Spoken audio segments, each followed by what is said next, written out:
नमस्कार।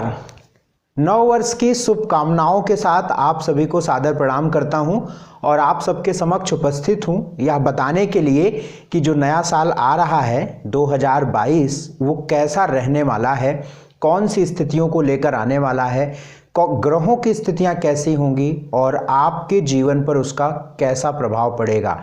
यदि हम ये सारी बात समझ लेते हैं कि ग्रहों की गति कैसी रहेगी हमारे लिए और पूरे साल कौन कौन से ऐसे महीने हैं, कौन कौन से ऐसे वक्त हैं जहां पर हमें संभलना है और कौन से ऐसे महीने हैं जहां पर हमें पूरी तन्मयता और मेहनत के साथ काम करना है, यदि ये सारी बातें पता चल जाएं या इन सारी बातों का कम से कम अंदाजा लग जाए तो निश्चित तौर पर हमारा प्लान बन जाता है और हम उस प्लान पर निश्चित तौर पर अपने जीवन को बहुत अच्छा बना सकते हैं, बढ़िया कर सकते हैं और बेहतर ढंग से आगे बढ़ सकते हैं। 2022 का महीना कौन सी स्थितियों को लेकर आ रहा है मैं यही बताऊंगा, आपके समक्ष उपस्थित हूं। मेरा नाम शुभेंदु ठाकुर है और मैं एस्ट्रोलॉजर हूं। मेरे पास 2022 का पूरा यहाँ पर ग्रहों की चाल मैंने पूरी बना ली है, कौन से महीनों पर, कौन सी डेट्स पर, कौन से ग्रह, कौन से प्लैनेट में क्या बदलाव आएंगे और उसकी वजह से आपका जीवन कैसे प्रभावित होगा। बहुत ही सटीक, बहुत ही जेन्युइन और बहुत ही आपके फायदे वाली चीज़ों के लिए मैं लेकर उपस्थित हूँ।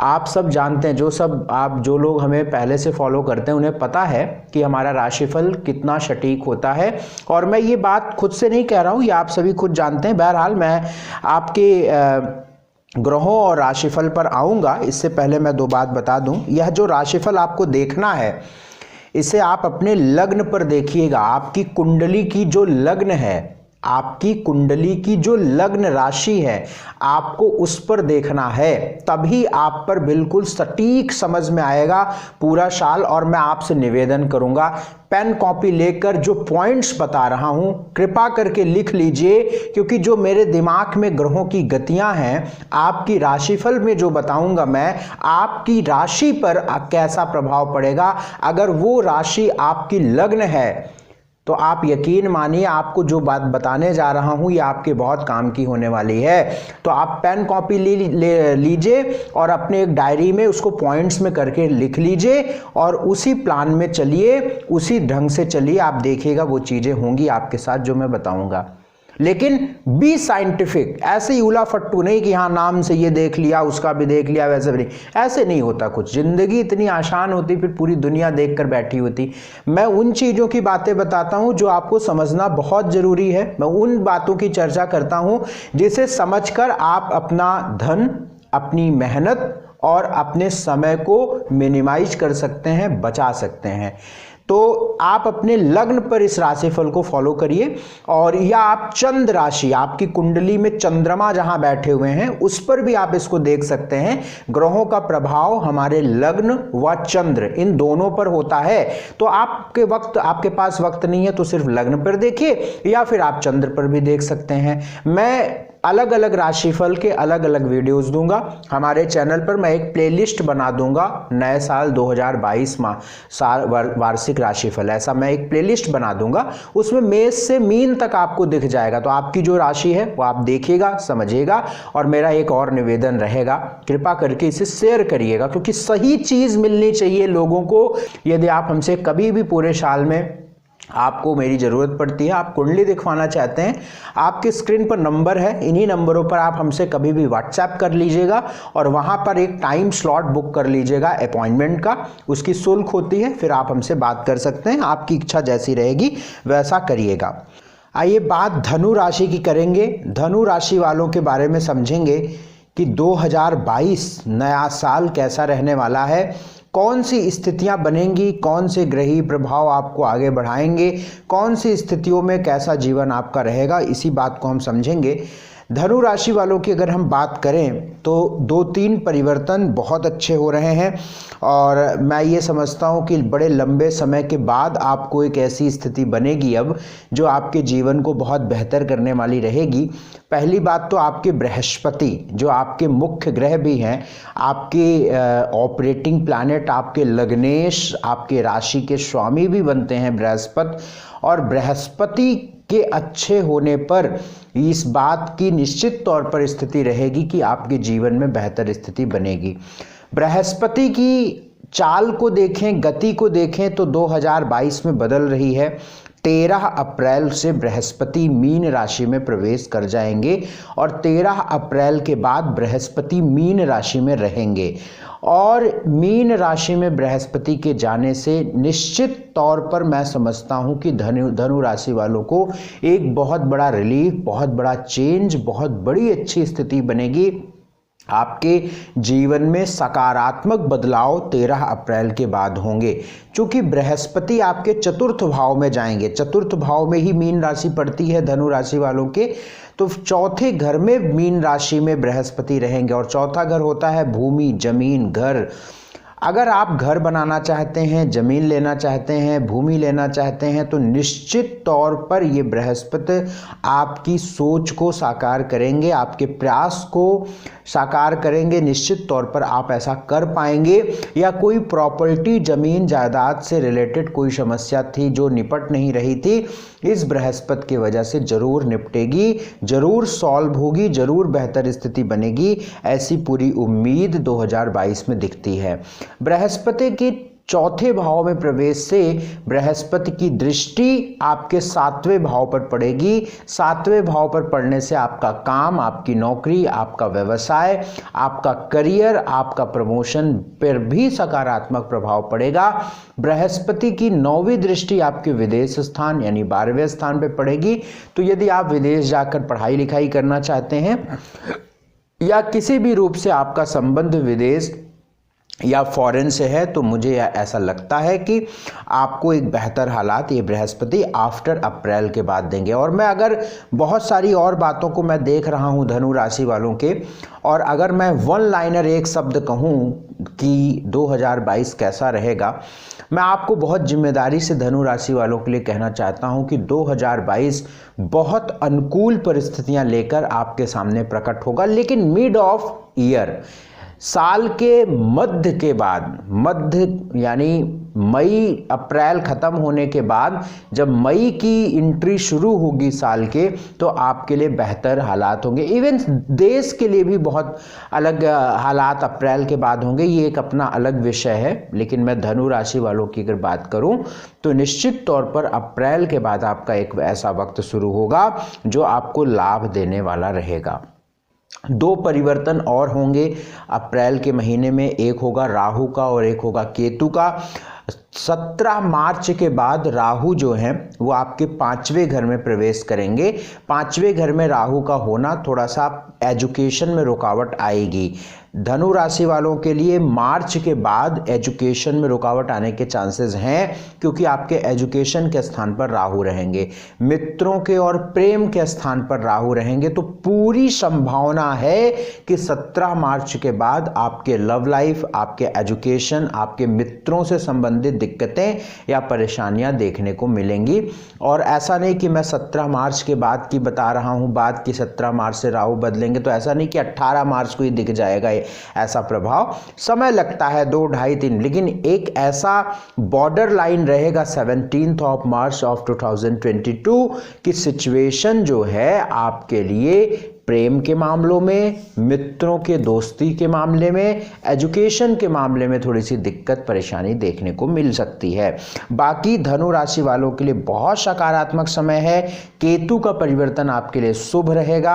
अगर आप एक ईमानदार इंसान हैं, अच्छे से कर्म करते हैं, बेहतर जिंदगी जीते हैं, बेहतर इंसान हैं, अच्छे इंसान हैं, तो आपको केतु 11वें घर में धन भी देंगे, क्योंकि 11वें घर में केतु जर्नली ठीक रिजल्ट देते हैं। लेकिन राहु का प्रभाव यहां पे ठीक नहीं होगा धनु राशि वालों के लिए, तो राहु को लेकर थोड़ी सी दिक्कत रहेगी।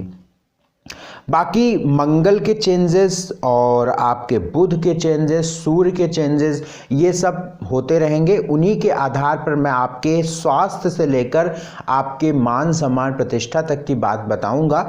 सबसे पहले मैं आपको एक बात समझा देता हूं कि 2022 में ऐसे कौन से महीने हैं जो आपके लिए बहुत शानदार साबित होंगे।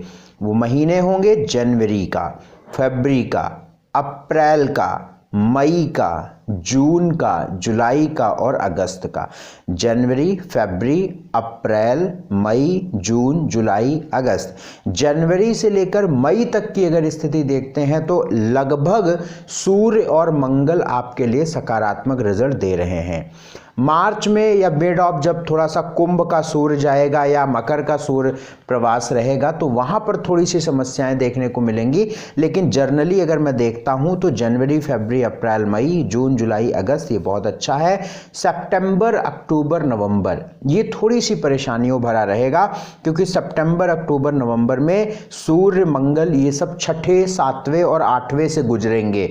और जब भी, चूंकि आपके जीवन पूरी टिकी हुई है बृहस्पति, सूर्य और मंगल पर, तो आकाश में बृहस्पति, सूर्य और मंगल जब जब अच्छे होंगे आपकी जिंदगी अच्छी होगी, जब जब खराब होंगे आपकी जिंदगी खराब होगी। तो इसी कारण से, इसी आधार पर मैंने ये बता रहा हूं कि सितंबर, अक्टूबर, नवंबर में सूर्य मंगल की स्थिति बहुत अच्छी नहीं रहेगी, बाकी उधर ठीक है। और अन्य महीने जो 2-3 महीने बचते हैं वो आपके लिए सामान्य रहेंगे।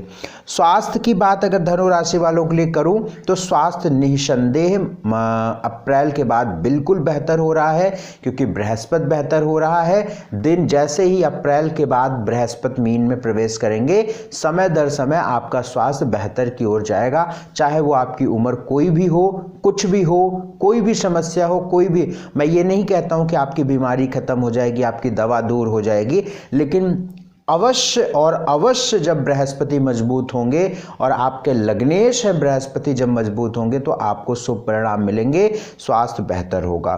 धन की बात करता हूं, वेल्थ की बात करता हूं तो 11वें घर के मालिक सूर्य और दूसरे घर के मालिक शनि, दोनों की प्लेसमेंट ठीक रहेगी। शनि स्वयं द्वितीय भाव में है, तो वेल्थ को लेकर भी 2022 का महीना अच्छा रहेगा। धन का निवेश आदि को लेकर अगर बात की जाए तो अप्रैल के बाद से महीने अच्छे रहेंगे, खास तौर से उधर जून, जुलाई, अगस्त आदि में बेहतर स्थिति रहेगी। एजुकेशन को लेकर अगर हम कहते हैं, बात करते हैं तो मार्च के बाद जब राहु आपके एजुकेशन के स्थान पे चले जाएंगे तो वहाँ पे थोड़ी सी समस्याएं होंगी, लेकिन अगर एजुकेशन को देखा जाए तो अप्रैल, मई, जून, जुलाई, अगस्त में बेहतर रहेगा। अगर कोई नई पढ़ाई, एडमिशन, नया तैयारी करना चाहते हैं तो आप इन महीनों पे कर सकते हैं। भाग्य आपके लिए लगभग 70% साथ रहेगा। नौकरी बदलने, नौकरी लेने, नौकरी में स्विच करना, कोई भी बेहतर नौकरी में कोई बड़े फैसले लेना अप्रैल के बाद अच्छा रहने वाला है।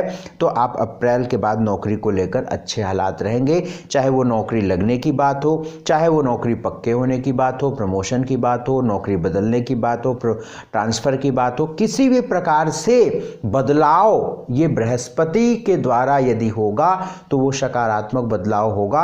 और बृहस्पति सकारात्मक कब होंगे? अप्रैल, 13 अप्रैल के बाद। बिजनेस के लिए भी 13 अप्रैल के बाद ही इन्वेस्टमेंट करना ज़्यादा सही रहेगा। बिजनेस भी आपका ठीक रहने वाला है। अगर बिजनेस के कुछ बहुत अच्छे महीनों की अगर हम यहाँ पे चार्ट में मैं देखकर बता दूं कि अगर बिजनेस को अगर देखा जाए तो उधर जुलाई, 2 जुलाई से 17 जुलाई का जो वक्त है ये बहुत बहुत बहुत मुझे ठीक दिखता है आपके बिजनेस को लेकर, ठीक है। तो उसमें प्रयास आपको करना है, ठीक है। और यहाँ पर अगर आपके हम मैरिटल लाइफ की बात करता हूँ तो वैवाहिक जीवन में अप्रैल तक पूरे योग बने हुए हैं। आपके विवाह होने, पक्के होने, फिक्स होने, कन्फर्म होने, रिश्ते कन्फर्म होने की पूरी उम्मीद अप्रैल तक बन रही है। अप्रैल के बाद नहीं बन रही है तो धनु राशि वालों को चाहिए कि अप्रैल के पहले पहले इसमें कोई भी बड़ा फैसला ले लें। सोशल स्टेटस आपके लिए अप्रैल के बाद अच्छा रहेगा। जो पॉलिटिक्स बैकग्राउंड में है, पॉलिटिकल अप्रोच रखते हैं तो निश्चित तौर पर उन लोगों के लिए अप्रैल के बाद अच्छा रहने वाला है, जब बृहस्पति आपके चतुर्थ भाव में प्रवेश करेंगे। अब ये कितना रहेगा यह निर्भर करता है कि आपकी कुंडली कितनी अच्छी है बाई बर्थ, बशर्ते ये आपकी जो मैं बताता हूँ ये बातें ये आपकी कुंडली को ओवरलैप करती है। अगर आपकी कुंडली अच्छी है तो ये चीज़ें अच्छे प्रभाव में जाएंगे, ज़्यादा अच्छे में। कुंडली गड़बड़ है तो भी एक सामान्य स्तर का प्रभाव रहेगा। बहुत खराब जिंदगी है तो थोड़ी सी राहत वाली जिंदगी हो जाएगी। तो इस तरीके से आप बहुत समझिएगा। उपाय के तौर पर अगर हम बात करते हैं तो केसर का तिलक पूरे साल लगाना बहुत अच्छा रहेगा। केसर, अगर अच्छी क्वालिटी का केसर का पाउडर का तिलक लगाना बहुत अच्छा रहेगा। या फिर आप जो है हल्दी की गांठ मार्केट से शुद्ध खरीदिएगा, उसको पीस कर पाउडर निकाल लीजिएगा, छोटी सी डिबिया में रख लीजिएगा। प्रतिदिन नहाने के बाद रिंग फिंगर से टच किया, माथे पे लगाया, गीला नहीं करना है। अब माथे पर कोई पंडित जी की तरह बहुत गोला सा चंदन नहीं लगाना है, नॉर्मल से आप उसको टच करा, लगा लिया। अब दिखे चाहे ना दिखे, बस आपको हल्दी का तिलक माथे पे लगाना चाहिए, ठीक है। थोड़ा सा दिखता भी है तो कोई उसमें बुरी बात नहीं है।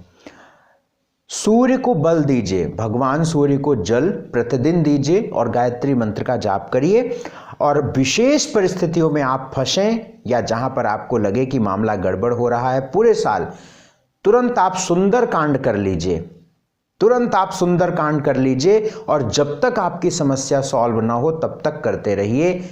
मुझे अटल विश्वास है जो मैं बता रहा हूं ये आपके लिए राम बाण है, राम बाण। अब भैया करना तो पड़ेगा, बिना किए कुछ मिलता नहीं है। और जिंदगी, नसीब, भाग्य, किस्मत बदलना इतना आसान हो तो फिर पूरी दुनिया बदल के बैठ जाए, है ना। तो करना तो पड़ेगा। बाकी जो मेरा काम है बताना वो मैंने बता दिया। इसके अलावा यदि आपको कभी हमारी ज़रूरत पड़े, आप पूरी कुंडली दिखवा के मुझसे बात करना चाहते हैं, आपके स्क्रीन पर नंबर नीचे फ्लैश कर रहा है, इन्हीं नंबरों पर आप तुरंत मैसेज करिए, व्हाट्सएप मैसेज करिए और आप हमसे एक अपॉइंटमेंट लेकर बात कर सकते हैं। बहुत शुक्रिया, बहुत धन्यवाद हमसे जुड़ने के लिए। नमस्कार।